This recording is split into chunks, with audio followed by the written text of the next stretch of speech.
오늘 지성서에 대한 말씀을 나눠보겠습니다. 그래서 휘장을 지나 대제사장은 드디어 언약궤 앞에서 비로소 하나님을 찾아 나온 목적을 말합니다. 그래서 지성소 안에 이 언약궤, 여기야말로 우리 모든 신앙생활의 궁극적인 목적지라는 거예요. 우리가 여기에 이뤄서 주님 음성을 듣고 주님의 인도를 받으며 살기 위해서 우리가 이렇게 성막을 열심히 나누고 있는 것입니다. 그래서 이 지성소 안에는 휘장이 있고 그 다음에 이렇게 언약궤가 있습니다. 그 다음에 이 언약궤 뚜껑을 우리가 속죄소, 이 속죄소에서 피가 없으면 심판의 자리가 됩니다. 그래서 그 베세메스 사람들이 이 뚜껑을 열고 들여다봐서 그냥 다 죽어버렸잖아요. 그래서 반드시 뚜껑을 닫고 그 다음에 거기다가 피를 뿌려야 됩니다. 대제사장 아론이 놋제단에서 그 죄를 위해서 죽어간 동물의 피를 여기다가 뿌립니다. 동물의 피를 뿌림으로 말미암아 주님이 그 모든 죄를 용서해 주시면 속죄서가 시은 자가 되는 거야. 우리의 죄를 속죄하는 속죄 장소가 되어야 mercy seat, 하나님의 mercy, 은혜를 베풀어주는 mercy seat, 시은 자가 된다는 것입니다. 그래서 하나님께서 거기서 성도의 모든 은혜 간구를 들으시고 응답하시고 실질적인 하나님의 응답과 역사와 하나님의 영광이 이것에 다 임하게 된다는 것입니다. 그래서 이 피가 뿌려지는 것이, 그러니까 이 성막은 처음부터 마지막까지 피예요, 피. 이렇게 생각할 때 예수님의 십자가가 얼마나 귀한가. 바로 이 동물이 불완전했기 때문에 완전한 피를 흘려주시기 위해서 우리 예수님께서 십자가에서 물과 피를 쏟으시고 숨드시고, 우리가 이렇게 십자가를 바라볼 때마다 이 피를 가지고 마지막 지성소까지 나가야 되는 그 은혜를 됩니다. 그래서 출애굽기 12장 13절 6월절 그 사건 때 내가 피를 보면 넘어가리라 라고 말씀, 내가 피를 보면 넘어가리라. 그래서 심판의 자리를 할지라도 피가 뿌려지면 시은 자가 된다는 것입니다. 그래서 여러분이 이 피를 붙잡고 있으면 분향단에도 뿔이 있고요, 놋제단에도 뿔이 있습니다. 뿔은 능력의 상징입니다. 그래서 피를 잡고 살면은요, 속죄만 받는 것이 아니라 은혜까지 받고 하나님의 능력과 영광까지 경험하기 때문에 뿔을 높이 든다는 것은 승리를 상징합니다. 구원의 뿔, 생명의 뿔, 능력의 뿔, 영광의 뿔. 그래서 우리가 하나님의 능력과 영광을, 구원과 생명을 경험할 수 있는 것이 바로 이러한 이 시은 자에서 결정적으로 주어진다는 것입니다.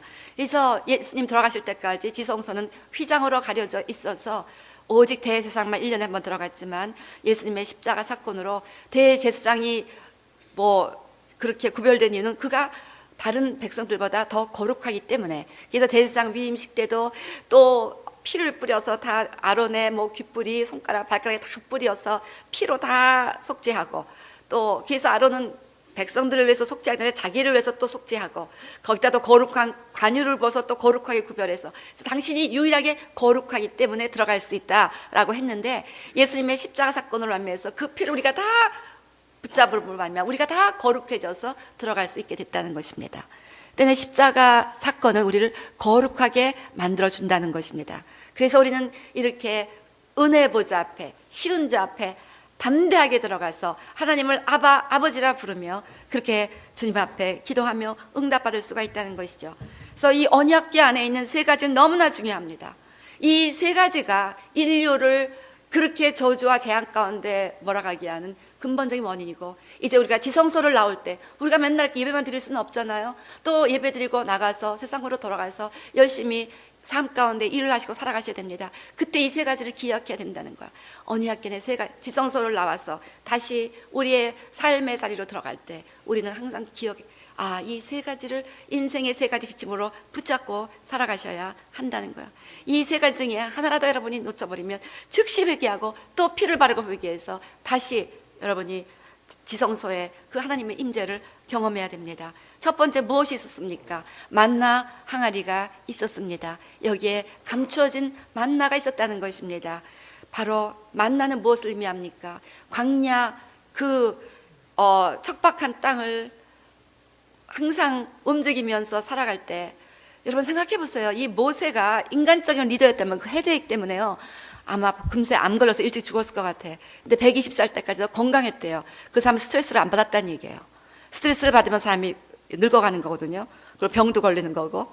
그런데 이 모세는 120대까지 귀가 밝았고 눈이, 안경도 그때 물론 없었겠지만 안경을 쓸 필요도 없었다는 거예요. 눈이 밝았다는 거예요. 스트레스를 안 받아서 그런 거예요. 근데 300만 명, 여러분 이 성도님 정말 이 1000명도 안 되는 500명에서 왔다 갔다 하는 이런 어른들, 애들까지 합하면 얼마입니까? 그런 몇 명 안 되는 성도님들을 모시는데도 얼마나 스트레스를 받는지. 아니 목회하면서 그냥 막 진짜 이게 보통 일이 아니라는 걸 느끼는데, 이 모세가 어떻게 그렇게 스트레스를 안 받고, 이 말 많고 이스라엘 백성들은요 5명이 모이면은 5가지 의견이 나오는 것뿐 아니라 자기네끼리 또 둘이 합쳐서 또 한 가지, 약간 뭐 수도 없이 많은 의견이 나온대요. 그러니까 5명 모이면 10가지 15가지 의견이 나오는, 그러면서 서로 잘났다고 알교하는 게 이 사람들의 특징인데, 이 말 많고 목이 거든 이스라엘 백성들 320만, 애들까지 합하면 이 320만을 이렇게 인도하는 모세가 어떻게 그렇게 스트레스를 안 받고 살아갈 수가 있었는가? 다 하나님 철저히 의지했다는 거예요. 그러니까 뭐 모세는 문제만 있으면 엎드려 기도했네요. 하나님 그냥 맡깁니다. 그냥 이 성소에서 하면 전적인 의지입니다. 식량이 없을 때 하나님 내가 어떻게 이 300만을 먹입니까? 그랬는데 주님이 하늘에서 쫙 만나를 공급해서 다 먹여줬잖아요. 300만 하나님이 다 먹여주십니다. 또 이 백성들의 필요를 하나님이 다 채워주신 거예요. 그러니까 하나님을 절대적으로 의지하고 또 하나님이 공급해 그런 믿으며 살아가니까 스트레스를 안 받았다는 거예요.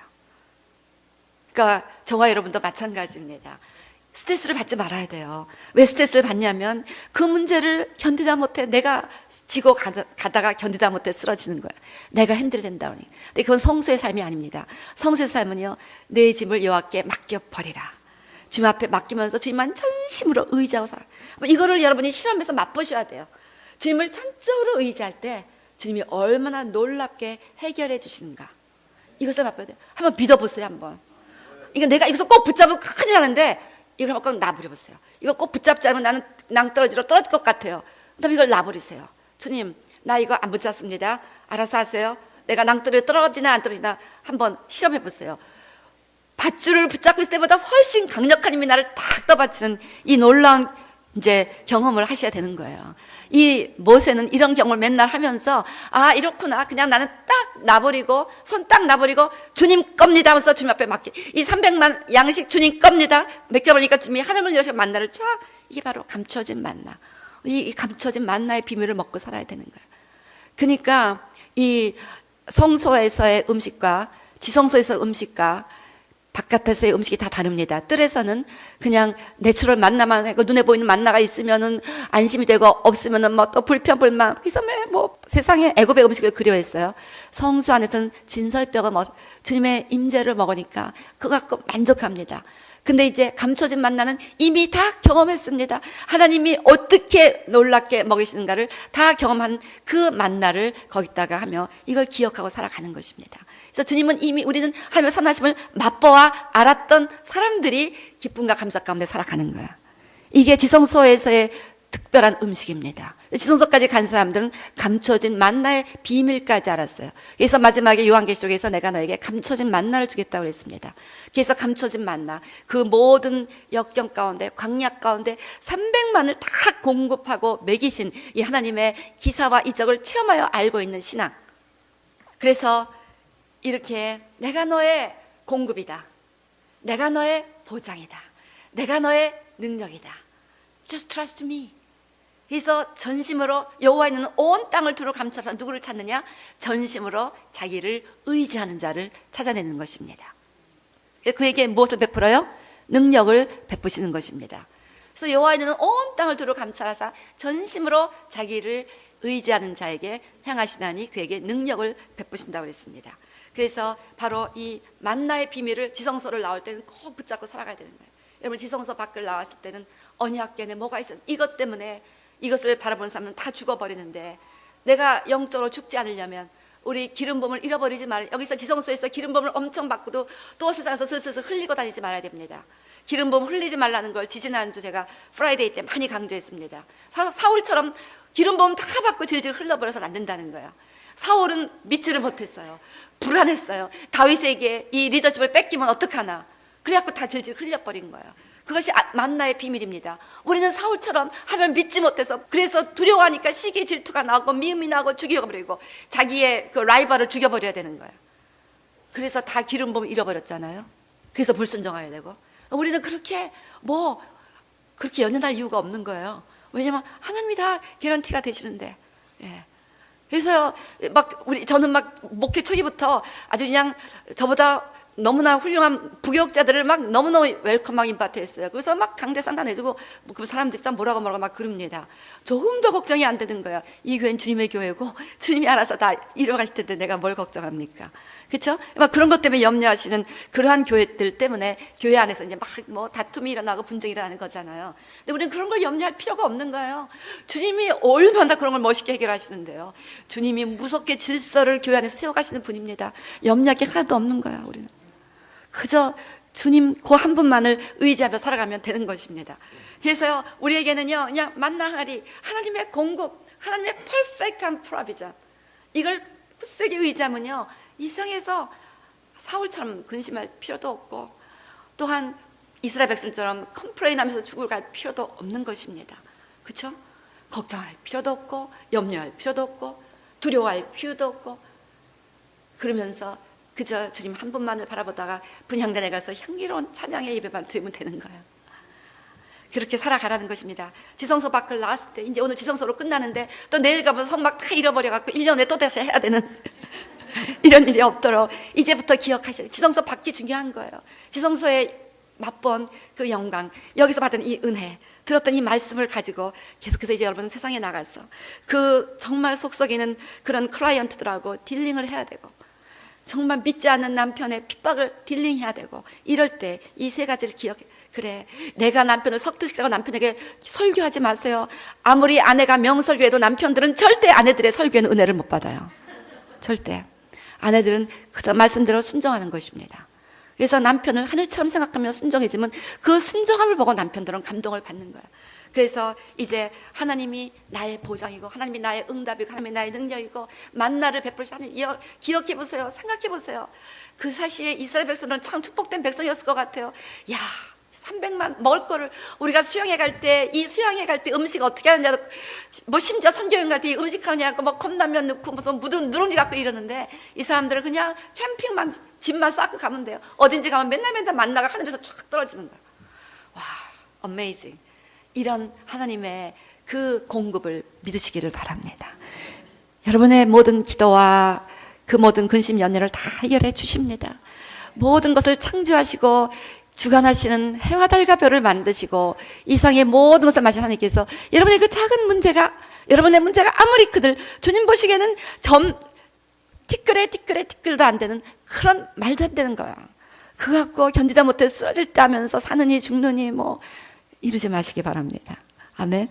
주님께 가지고 향단에서 다 쏟아 놓는 거야. 거기서 나가면 깨어서 다 유향, 정말 죽어가는 나의 문제를 해결달라는, 소감양 죄를 해독하는, 하여튼 거기다 다 쏟아 놓으면 되는 거야. 그러고 나서 예수님의 피를 발라진 뿔을 딱 바라보는 순간 피의 제사가 생각나면은 그냥 주님 앞에 감사와 찬양이 올라가야 된다는 것이죠. 그 다음에 두 번째는 아론의 쌍난 지팡이가 있습니다. 여러분 잘 아시죠? 이 아론의 쌍난 지팡이 사건이 민수기 17장. 그래서 우리 어저께 민수기 16장에 봤잖아요. 예, 똑같은 제사를 거기 보면 재밌었잖아요. 250명 장로들도 분향하고 있었는데 그때 하나님의 심판이 와서 저들이 그냥 산채로 음부에다 죽어버렸고, 또 아론이 똑같은 향로를 가지고 갔는데 그래갖고 연병이 생겼는데 그 연병의 사람이 다 살아났습니다. 그러니까 이 사건이 너무너무 무서운 사건인 거예요, 여러분. 하나님이 이렇게 세 가지로 그냥 거듭하여 심판을, 지진이 나서 죽여버린 것도 부족해서 연병으로 죽여버리고, 이렇게 하나님께서 엄청 진노한 사건이 무엇이었느냐. 리더를 모세로 세웠는데 250명의 장녀들, 거기 우리 민수기 16장 2절 어저께 보니까 다 well known leaders in the community, 아주 알려진 유명한 자였습니다. 탁월한 자였습니다. 기름 부음이 충만했습니다. 그런 장로들이었어요. 근데 그 장로들이 모세야, 당신만 기름 부음을 받았느냐? We are anointed too. 우리도 기름 부은 장로예요. 그러면서 아니 당신이 뭔데 자꾸 우리를 다스리려고 해 하면서 모세 리더십을 이제 알기하기 시작한 거야. 당신만 하나님 앞에 세움받았냐? 나도 세움받았다. 그랬을 때 하나님이 어마어마하게 진노한 거야. 그러니까 모세는 할 말이 없어. 그냥 엎드려 가로되. 모세는요 참 이게 아주 편리하게 목회를 했더라고요. 가서 뭐 하나씩 신방하고 250명 장로들을 다 신방해서 따지고 우리가 계산해 봅시다. 내가 뭘 잘못했느냐 이런 거 하지 않았어요. 그저 기도했습니다. 하나님, You are take care of these people. You take care of these people. 그랬더니 이게 모세는 스트레스를 안 받았던 것 같아요. You take care of these people. 하지만 하나님이 멋지게 take care를 했는데 이게 멋지게 아니라 무섭게 take care 하셨습니다. 여기 다 죽어버린 거예요. 죽어버린 거예요. 그 나서부터 아론의 이 제사장권을 대제사장권을 이제 다시 한번 세워주시기 위해서 12지파에서 다 지파의 족장이 이거 갖고 나오라 했어요. 지파의 리더들이 지팡이 갖고 나오라고 했습니다. 그래갖고 거기에서 누가 지팡이가 나는 어떤 지팡이에서 싹이 나는가 그랬는데 3일 후에 아론의 지팡이에서만 싹이 났어요. 그래서 이것이 예수님의 부활. 그래서 왜 등대에서 다 살구권 형상이 바로 예수님을 상징한다고 그랬죠. 그래서 이게 한 덩어리, 예수님하고 우리가 하나의 빛이라는 거. 그래서 예수님을 바로 보면 우리가 예수님의 빛을 받는다는 거. 이 살구권이 바로 이 부활의 상. 그래서 예수님은 그 막 빛은 그래서 이 등대가 십자가와 부활을 다 상징한다. 예수님의 십자가 부활을 상징한다고 며칠 전에 새벽에 말씀을 나눴습니다. 그래서 이렇게 아론의 지팡이를 우리 하나님께서 특별하게 보이셔서 예수님의 권위를 주어 너희들을 다스리게 한 대제사장으로서 아론을 세웠다. 그러면서 그 아론의 쌍난 지팡이를 마지막 이 법궤 안에 집어넣게 했습니다. 우리는 성소 밖을 나서 이것을 기약해야 돼요. 아론의 쌍난 지팡이에 관련된 민수기 16장 17장의 사건. 우리가 쉽게 저지른 죄가 이거라는 거야. 쉽게 저지른 죄가 이건데 이게 심각한 거야. 이 죄를 이렇게 성경 어디도 이렇게 무섭게 다스린 죄. 산채로 250명을 음배에다 죽여버린 이런 심판에다 그것도 연병으로 백성들을 몇만 명을 이런 건 없었습니다. 이것이 무엇이냐? 하나님이 세우신 권위에 도전한 거야. 그래서요 영적인 세계는 철저하게 질서의 세계입니다. 그래서 영적 싸움에서 여러분이요 사단을 다스리는 그 영권을 얻으려면요 여러분이 삶에 철저하게 질서에 순복하는 삶을 살아가야 되는 겁니다. 예. 그래서요 여러분들이 이제 밖에 나오면 때로는 목사가 우습게 보일 때도 많아요. 내가 더 잘하겠다 목회하면. 그런 분들도 많이 있을 수 있어요. 예. 장로들이 뭐 저러냐. 내가 장로도 저보다 낫겠다. 장로들을 우습게 생각하고 하나님이 세우신 모든 질서 교회 모든 부교육자들도 계시고 장로들도 계시고 안식사 계시고 어쨌든 교회가 엄격하게 질서를 따라 직분을 세웠을 때 내 위에 세워진 그 직분자들을 우습게 생각하면서 하나님께서 이렇게 세운 질서를 무시하는 것이 그것의 근본이 교만이라는 것. 교만이라는 것. 하나님이 세우시는 일을 그러니까 왜 그런 교만이 생기냐? 그 사람이 하는 일을 우습게 생각하기 때문에 그런 거거든요. 뭐 시원치가 않은 거예요. 보니까 모세가 보니까 인간적인 프라이빗 라이프가 보니까 영 존경이 안 가는 거야. 무슨 이디오피아 여자를 또 데려다가 또 같이 살고 있고 생각해보면 또 시험이 들만도 하겠더라고. 자기 아내가 시보라가 있는데 시보라 장인 데려다가 다까지 하면서 왜 또 무슨 이디오피아 여자는 데려다가 또 살고. 그러니까 하나님은 None of your business. I will take care of it. 그러면서 그거 갖고 시비 거니까 또 문둥병 걸렸잖아요. 미리암이 그거 갖고 얘기하다. 그래서 여러분 절대로 그 하나님의 세우신 질서를 여러분이 아무리 못마땅하더라도 참으셔야 그게 질서가 싫으면 교회를 조용히 떠나시면 되는 거예요. 그게 차라리 낫지. 그거 밑에서 막 그냥 판단하고 저럴 수가 있냐 이러고 있으면요 정말 무서운 거예요. 정말 목사가 도저히 마음에 안 들면요 조용히 마음에 드는 목사님 있는 교회로 떠나시는 게 신상에 좋은 거예요. 옆에서 계속 말 갖고 막 사람들에게도 뭐 목사가 어떻다 장로가 어떻다 막 이렇게 하는 거가 자기만 죄를 짓는 것이 아니라 다른 사람도 병들게 해서요 어마어마한 심판이 교회에 오게 하는 거라고요. 교회에서 기름 부음이 싹 없어지는 거예요. 무서운 일입니다. 무슨 일이에요? 그러니까 주변에서요 막 목사님 갖고 막 욕하고 막 이런 사람이 있으면요 그럼 목사님 좋은 교회로 가봐 그렇게 얘기하세요. 그렇게 하세요. 아니에요 정말이에요. 저는 시리어스를 그렇게 권하고 싶어요. 그럴 수 있어요. 자기가 또 존경하고 싶은 목사들이 있는 교회들도 있을 수 있잖아요. 그럼 거기 가서 편안하게 신앙생활 하는 게 낫지. 왜 여기서 이렇게 하나님 앞에 심판의 죄를 저지르면서 살아가냔 말이에요. 그러니까 그런 분들이 있으면 옆에 가서 조용히 꼭 충고해 주시기 바랍니다. 그래서 목사님이 그러는데 그런 당신 같은 경우는 당신이 존경하고 사모하는 목사님 있을 거 아니야. 한번 인터넷에서 쭉 설치해봐. 그런 교회로 가봐. 아니면은 여기서 순종하고 살든지. 그렇게 해서 우리가 이 둘째 아론의 쌍난 지팡이를 평생 간직해요. 지성소 밖을 나서 그걸 기억하고 있어야 되는 거예요. 세 번째가 십계명 돌판이 있었습니다. 십계명 돌판 한쪽에는 우리가 하나님 앞에 얼마나 예배하고 존경하고 안식일을 거룩하게 하고, 그 다음에 이쪽에는 부모를 공경하부터 시작해서 모든 인간관계, 인간을 존중하고 사랑하고, 그래서 하나님과 인간에 관한 법, 인간과 인간의 법, 이 10가지를 꼭 기억하고 살아가라는 것입니다. 그래서 이 언약궤 안에 이 3가지는 이상에 태어난 인간이 저질 수 있는 모든 죄가 여기에 다 포함되어 있습니다. 세상적인 죄는 불신의 죄, 주님을 믿지 못하는 죄, 모든 것을 다 거룩하게 지키고 말씀대로 다 살아가지만 맨날 염려하고 불신하고 장장장장되는 불신의 죄. 그 다음에 모든 것 다 퍼펙트하게 다 지키는데 늘 자기 세운 지도자를 우습게 생각하는 죄. 그 다음에 이제 실제적으로 거짓말을 하고 탐욕을 갖고 간음을 하고 부모를 공경하지 아니하고 예배할 때 막 형상을 세우고 이런 거. 자, 그래서 이 언약궤 뚜껑은 절대로 열지 못하도록 규정되어 있다는 것입니다. 그래서 이 언약궤 자체가 중요한 게 아니라 이제 그 언약궤 안에 법칙대로 사는 것이 중요하고, 그렇게 살지 못했을 때 그 피를 가지고 회개하는 것이 중요하다는 것입니다. 그리고 이렇게 뚜껑을 덮으면 그 위에 이 그룹이 있고 하나님의 영광과 임재가 상징합니다. 그래서 언약궤는 너무나 거룩하다 만군의 하나님 여호와여, 이 거룩하신 하나님을, 그 하나님이 가장 가까이 있는 천사들이 하는 잡은 한 가지였어요. 거룩하다 이것만 찬양하는 거예요. 그러니까 하나님은 가장 가까이 가면 너무나 깨닫는 속성은 하나님의 거룩이라는 거예요. 하나님이 거룩하다는 단어가요, 하나님은 사랑이라는 단어보다 더 많이 나와요. 성경에 사랑이라는 단어가 300번, 거룩하다는 단어가 600번, 뭐 sanctified, holy 뭐 이런 것에 단어가 600번, 두 배로 더 많이 나온다는 것입니다. 그래서 하나님은 물론 사랑이십니다. 그렇지만 거룩하신 분이기 때문에 사랑의 하나님께서 죄 지은 인간을 그렇게 진노 가운데 이스라엘이 나의 눈동자를 그렇게 사랑하시면서 세상에 이스라엘 600만을 한꺼번에 죽게 하고 이스라엘 지금까지 고통을, 그 이유는 무엇입니까? 바로 하나님이 너무너무 거룩하신 분이기 때문에 그 거룩에 위배되는 그러한 백성들을 감당할 수가 없고, 그 하나님과 백성들을 갈라놓는 죄, 이 죄를 가지고 하나님과 인간을 이간질하는 사단, 그래서 이 죄와 사단과 저주의 문제를 해결하기 위하여 십자가에서 하나님이 돌아가신 것이죠.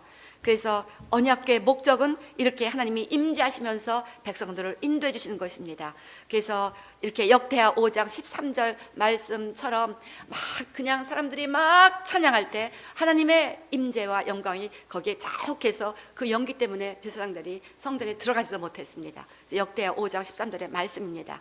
그러다가 또 이제 우리 민수기 9장 15절 16절 보세요. 민수기 9장 15절 16절 보면, 성막을 세운 날에 구름이 성막 곧 증거막을 덮었고 저녁이 되면 성막 위에 불 모양 같은 것이 나타나서 아침까지 이르렀을 때 항상 그러하여 낮에는 구름이 그것을 덮었고 밤이면 불 모양이 있었다. 그래서 이렇게 인도하면, 구름이 성막에서 떠오를 때는 이스라엘 자손이 곧 진행하였고 구름이 머무른 곳에 이스라엘 자손이 진을 쳤으니 이스라엘 자손이 여호와의 명을 좇아 진행하였고 여호와의 명을 좇아 진을 쳤으며 구름이 성막 위에 머무는 동안에는 그들이 유진하였고. 그래서 38년 동안 구름이 안 움직여서 그 자리에, 우리 지난주에 제가 지도로 보여드렸죠. 그래서 고시엔에서부터 나갔고 홍해를 건너서 거기 가데스 바네아까지 2년 걸렸습니다. 2년. 그런데 우리 성경에 보면 2해, 그게 다 2년 걸렸. 그러고 나서 38년 동안 거기서 맴맴 돌게 되는 거예요. 왜냐하면 못 가는 게 아니라 성령이 안 움직이시네. 그래서 지난주에 제가 그걸 강조했죠. 뭐 일이 안 풀리고 맨날 제사 맴맴 돌고 있느냐? 혹시 가데스 바네아에서 내가 주님 앞에 뭐 잘못한 거 없는가? 회개해야 된다. 어쨌든 자, 이렇게 해서 우리가 하나님의 인도함을 받을 수가 있습니다. 그래서 출애굽기 40장 36절에서 38절 이렇게 구름이 성막에서 떠오를 땐 이스라엘 자손이 그 모든 행하는 길에 앞으로 행하였고, 그래서 이 구름이 성막에 떠오르는데 이 구름이 떠오른 자리가 어디예요? 구름이 성막 위에 어디서 떠올랐어요? 지성소에 어디요? 언약궤 위에. 그래서 거기서 바로 하나님이 그 그룹 사이에서 임재하시며 그 자리에 바로 구름이 세워졌다는 것입니다. 그 자리에 바로 불기둥이 세워졌다는 거예요. 그래서 아까 우리 그림 보이셨죠? 사진 보여드렸죠? 아까 그 불기둥이 바로 성막의 지성소의 언약궤에 쫙 쏟아낸 걸 봤습니다. 그래서 하나님은 거기서 인간을 만나 주십니다. 출애굽기 25장 21절 22절 내가 둘 증거파들 궤 속에 넣으라 22절 거기서 내가 너와 만나고 다 같이 봉독합시다. 시작. 거기서 내가 너와 만나고 속죄서 위 곧 증거궤 위에 있는 두 그룹 사이에서 내가 이스라엘 자손을 위하여 내게 명할 모든 일을 내게 이르리라. 그래서 주님이 만나는 곳, 여러분이 오바마 대통령을 만나려면 백악관을 가야 됩니다. 그래서 여러분이 누군가를 만나기 위해서 가야 되는 곳이 있는데 바로 주님을 만나기 위해서는 바로 이 언약궤, 여기에서 주님이 만나 주시겠다고 했습니다. 거기서 우리에게 말씀하시겠다고 했습니다. 그러니까 주의 음성을 듣기를 원한다면 우리는 늘 지성소로 나가서 예배 가운데 바로 성막 예배를 통해서 바로 노제단부터 시작해서 이 지성소의 법궤까지 쫙 가서 주의 음성을 들을 수가 있다는 것입니다.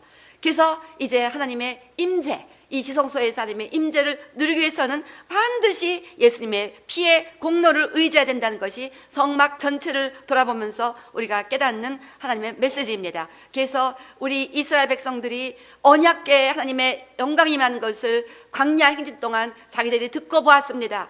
그래서 이제 언약궤만 가지고 오면은 블레셋과의 싸움에서 승리할 줄 알았어요. 그래서 사무엘상 4장 4절 5절 보니까 이스라엘 백성들이 언약궤를 전쟁터로 블레셋과의 전쟁터로 가지고 왔습니다. 그런데 오히려 언약궤는 빼앗겼고 거기서 흠니와 비누아스 엘리의 두 아들이 죽임을 당합니다. 그래서 이것이 문제가 무엇이냐? 하나님의 언약궤가 있었는데 여호와의 언약궤가 지대 들어올 때 온 이스라엘이 큰 소리로 외치며 땅이 울린지라 막 너무너무 그렇게 언약궤가 왔을 때 기뻐하며 찬양 별거 다 했어요. 다 흉내 다 냈습니다. 그래서 막 언약궤가 오니까 승리한 줄 알고 막 큰 소리로 찬양하고 그래서 땅이 울렸어. 그러니까 큰 소리 외침에 땅이 울려서 그때 여리고는 무너졌잖아요. 그러니까 여리고가 무너질 때도 언약궤가 앞에 갔습니다. 또 요단강을 건널 때도 언약궤가 앞에 갔습니다. 그래서 하나님의 임재가 앞에 가면 우리는 승리한다는 거예요. 그래서 하나님의 임재가 앞에 가면 인도하시고 주의 음성을 들려주실 뿐 아니라 우리 삶에 확실한 승리를 줍니다. 하나님의 영광이 앞서가면 모든 사단은 다 없어지게 되어 있습니다. 여러분의 인생은 승리할 수뿐이 없습니다. 그런데 그래서 이제 이 사람들은 반드시 그거 붙잡고 요단강 건넜고 그랬으니까 이제 반드시 우리는 승리할 것이다. 그거 언약궤 앞서갔다 여리고도 무너졌으니까 우리는 승리할 것이다 하고서 막 승리의 함성을 외쳤는데 웬걸 승리는커녕 그냥 다 언약궤까지 뺏겨버린 거예요. 10절 11절 보세요. 10절 여호와께서 블레셋이 이스라엘이 패하여 각각 장막으로 도망하였고 3만 명이 죽었습니다. 11절 하나님에게는 빼앗겼고 엘리의 두 아들 흠니와 비나스는 죽임을 당하였습니다. 왜 언약궤 갖고 갔는데 이렇게 됐어요? 왜 언약궤가 이렇게 됐어요? 피를 의지하지 않은 거예요. 그러니까 언약궤 자체가 중요한 게 아니라 피를 의지하고 거기까지 가는 이 과정이 중요하다는 것입니다. 진실한 회개가 없이 예배 아무리 하고 찬양 아무리 큰 소리를 하고 통성으로 주여 삼창이 아니라 백창을 해도 하나님은 우리에게 승리를 주실 수가 없다는 것입니다. 진실한 회개, 피는 회개를 상징합니다. 회개가 없었기 때문에. 그 다음에 그래서 하나님의 임재를 위하면 반드시 예수님의 피의 공로 십자가의 도를 그래서 아무든지 나를 따르려는 자기를 부인하고 자기 십자가를 지고 자기 십자가가 뭡니까? 예수님이 나의 죄 때문에 돌아가셨다는 이 피를 붙잡고 살아가라는 것입니다. 십자가를 지는 신앙은 주님이 나를 위하여 대신 죽은 이 십자가를 붙잡고 우리는 우리를 십자가에 못 박으면서 살아갈 때 진정 언약궤 하나님의 영광과 임재와 인도하심과 승리를 경험할 수가 있다는 것입니다. 두 번째는 절대 하나님의 말씀대로 살아야 됩니다. 그래서 우리 출애굽기 40장 보면요, 하나님의 영광 임하기 전에 여호와의 명을 좇아 우리가 그것 여러 번 살펴보았습니다. 반드시 하나님의 말씀대로 살아가야 된다는 거예요. 우리 사무엘하 6장 보면요, 여러분 잘 아는 사건이 있습니다. 다윗이 언약궤를 옮겨오고자 했습니다. 근데 우사가 언약궤가 뛰노니까 잡았다가 그 자리에서 즉사했습니다. 우사는 고핫 자손이 아니었기 때문에. 그래서 나중에 다시 이제 다윗이 고핫 자손에게 매어서 그 다윗이 궤를 옮겨왔을 때 궤가 무사히 다윗국으로 도착했습니다. 즉 궤가 중요한 게 아니라 말씀대로 우리가 살아야 된다는 것입니다. 그래서 다윗은 궤가 중요한 건 알았지만 여호와의 말씀대로 고핫 자손의 어깨에 메어오지 않고 그냥 새술에 메어왔다는 것입니다. 왜냐하면 룩굿, 새술에가 훨씬 눈에 보기에 좋잖아요. 눈에 보이는 대로. 그래서 우리 이번에 강조했죠. 바깥 뜰에서는 내추럴 라이트를 의지하고 살아갈지. 그래서 자기의 상식대로 살아갑니다. 다윗이 잠깐 자기의 상식대로 살아간 거예요. 그건 성소의 삶이 아닙니다. 성소에서는 오직 말씀과 성령뿐이 없기 때문에 성령의 빛만을 의지해야 된다는 거예요. 그래서 말씀만을 의지하고, 이것이 인간적으로는 정말 아주 리디큘러스, 너무나 인간적으로는 이해가 안 되는 거예요. 새수레가 훨씬 보기 좋죠. 인간의 어깨에 이렇게 매는 것보다. 생각해 보세요.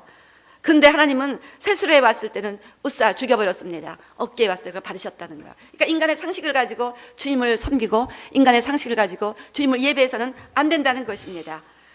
이렇게 해서 우리는 절대 하나님의 말씀대로 살고, 하나님의 그 늘 십자가를 지는 신앙, 피의 제사를 지는 신앙, 늘 십자가를 붙잡고 말씀대로 절대로 순종할 때, 그러면서 하나님을 찬양하고 예배할 때 거기에 하나님의 임재가 임하면서 우리는 승리할 수뿐이 없습니다.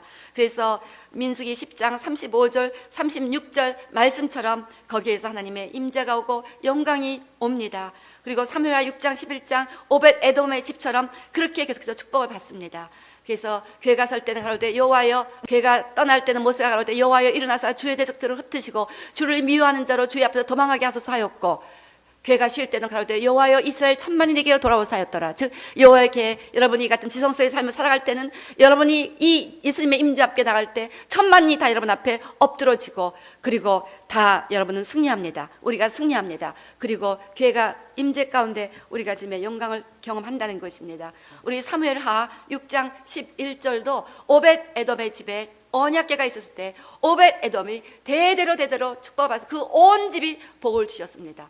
여러분이 한 사람만이라도 정말 지성소의 그 신앙으로 여러분 산다면 그 한 사람 때문에 온 집이 축복을 받는 거예요. 남편이 왜 자꾸 승진합니까? 아내가 정말 그 지성소에 나가는 신앙으로 주님을 찬미하며 찬양하며 예배하는, 그러면 여러분의 자녀들까지 다 왜 여러분의 자녀의 축복을 받습니까? 그 부모가 온 맘 다해서 지성소의 신앙으로 여호와의 언약궤를 붙잡고 살아가니까. 그래서요, 이 오베데돔이 이렇게 언약궤를 잘 섬겨갔고요, 역대상 26장 4절에서 8절 보면요, 오베데돔의 아들들 맏아들 스마야와 둘째 여호사밧과 셋째 요아 넷째 사갈과 다섯째 느다렐레가 5절 보면요, 그들이 다 오베데돔에게 복을 주셨습니다. 오베데돔 때문에 그 줄줄이 아들들이 다 복을 받아요. 6절도 보세요. 그 아들들은 다 두목이요, 다스린 자요, 큰 용사입니다. 다 리더들이 됐다는 거예요.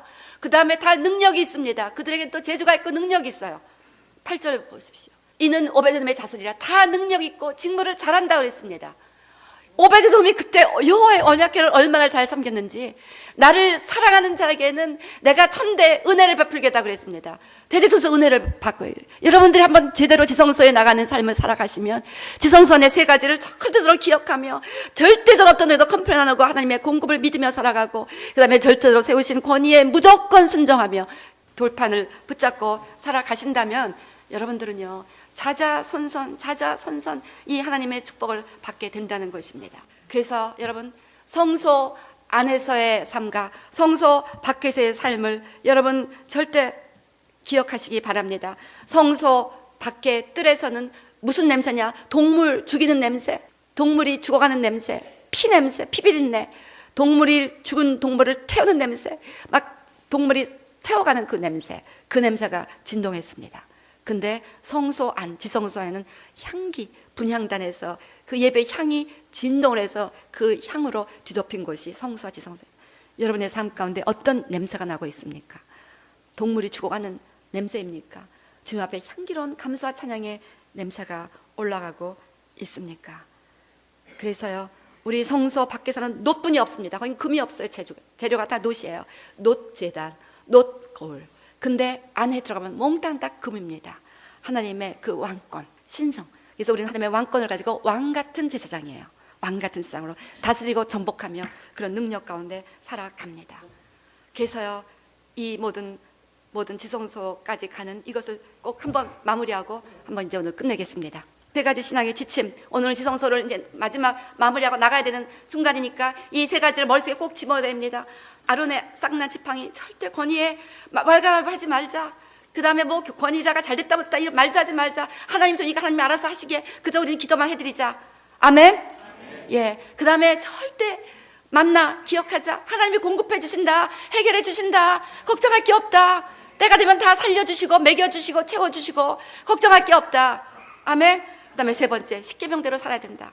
말씀대로 살아낸다. 이것을 꼭 기억하면서 지성소에서 이제 나와서 이제 살아가면 그 기름 부음이 계속해서 증가된다 그랬죠. 다윗은 예배자의 기름 부음에서 이제 왕의 기름 부음으로 나중에 통일한 기름으로 그 기름 부음이 계속 나가는데 그 지성소에서 나왔다가 사울은 다 쏟아버렸어요. 말씀대로 불순종하고 뭐 믿지도 않고 불신앙하고 막 이래갖고 다 쏟아버렸어. 결국은 악취가 나는 예배자가 돼서 죽어버렸습니다. 그래서 우리가 계속해서 기름 부음을 증가시키고 어큐뮬레이트하고 계속해서 막 이 기름 부음이 점점 커져갖고 많은 사람을 다스리는 그 기름 부음으로 나아가기 위해서는 지성소의 세 가지를 꼭 명심하고 살아가시면서 항상 성막에서의 그 예배를 분향단에서의 끊임없는 예배 향이 주님 앞에 쉬지 않고 올려드릴 수 있도록 끊임없이 자동차 운전할 때도 성령님 의지하고 기도하고 찬양하며 기도하고 방언하며 기도하고 수시로 주님 앞에 어떻게 할까요? 여쭤보며 기도하고 이렇게 해서 지성소의 삶을 살아가시기를 주님의 이름으로 축원합니다.